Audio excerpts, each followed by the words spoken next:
Assalamu alaikum wa rahmatullahi wa barakatuhu. Iyalaina, barkanmu da wannan lokaci. Ga masu problem ɗin Instagram action block.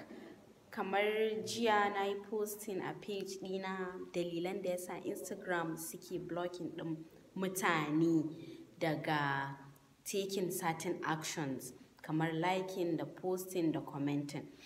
Instagram sun canja ya zan ce terms and conditions ɗinsu, yanayin yadda za su ringa tafiyar da community ɗinsu, al'ummarsu ta kan Facebook. So sun gyaggyara abubuwa da suka haɗe da ya kama daga kan Facebook ne, WhatsApp ne, Instagram.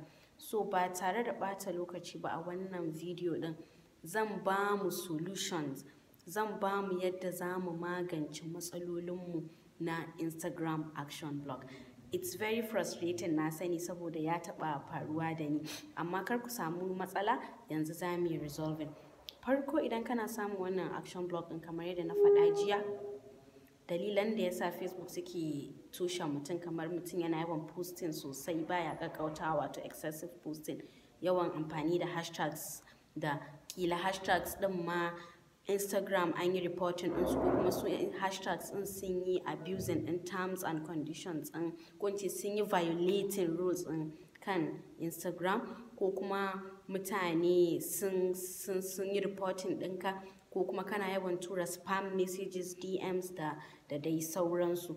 So irin wa'annan matsalolin ne suke jawo wa Instagram su blocking ɗin mutum daga taking wasu actions, kuma mutum bai sani bai zama frustrated.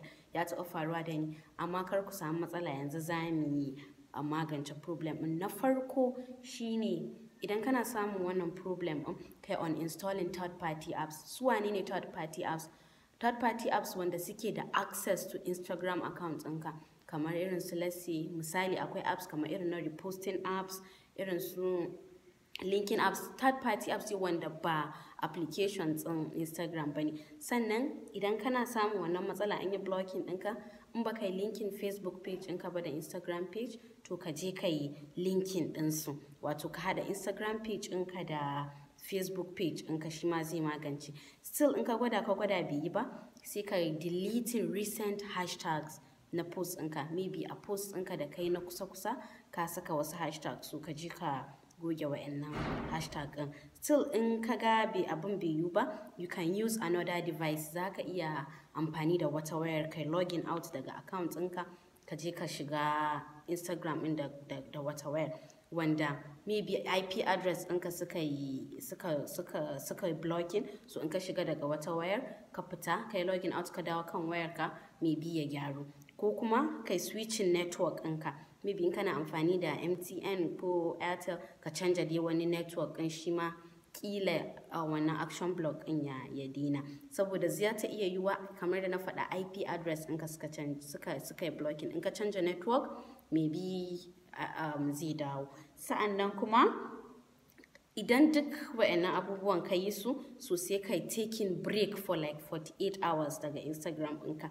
Ma'ana kar kai posting sai ka yi kamar 48 hours, kamar kwana biyu kenan, ka bar Instagram, kar kai posting, kar kai liking, kar kai commenting, ka kyale page ɗin nan naka.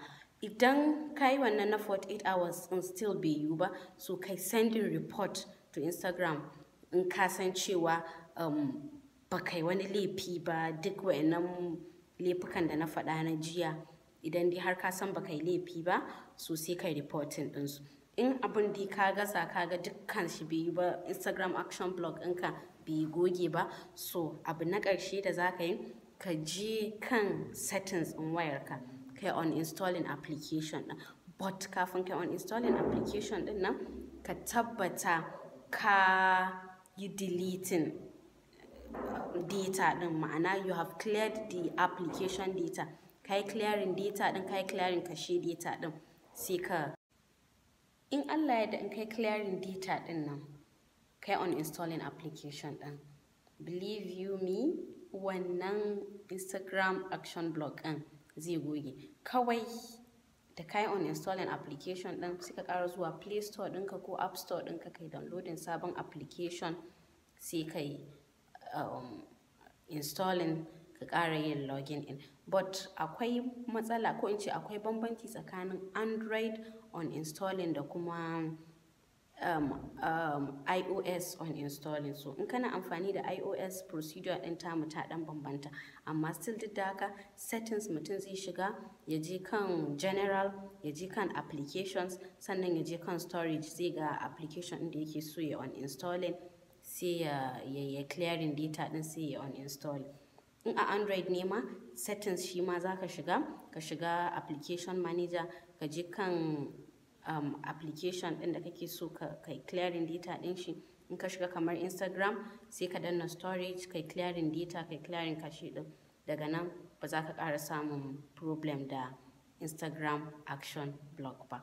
Na gode, ku ci gaba da following ɗin Maryam_Dazzler domin ku ƙara samun bayanai akan yadda za ku tafiyar da kasuwancinku da sana'o'inku akan kafafen sada zumunta da yanar gizo-gizo. Na gode.